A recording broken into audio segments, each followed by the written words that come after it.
شهدت الأسابيع الماضية جدلا كبيرا بسبب قرار الاتحاد الآسيوي لكرة القدم بشأن مباراة الاتحاد وسبهان أصفهان الإيراني في الجولة الثانية من بطولة دوري أبطال آسيا. نادي الاتحاد كان قد رفض خوض مباراة سبهان بعد وجود مجسمات سياسية في ملعب نقش جهان، ورفضت إدارة النادي الإيراني إزالتها،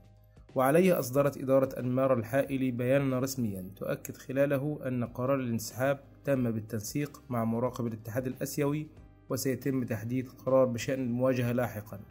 الإعلام الإيراني داوود إجدري كتب عبر صفحته بمنصة إكس: سوف يستضيف ملعب فولاد شهر أصفهان إعادة مباراة الاتحاد سبهان في دوري أبطال آسيا،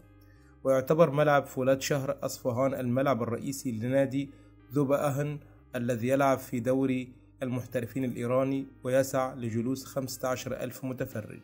كان الاتحاد الآسيوي قد أعلن في وقت سابق أن المباراة قد يتم إعادتها خلال الفترة المقبلة،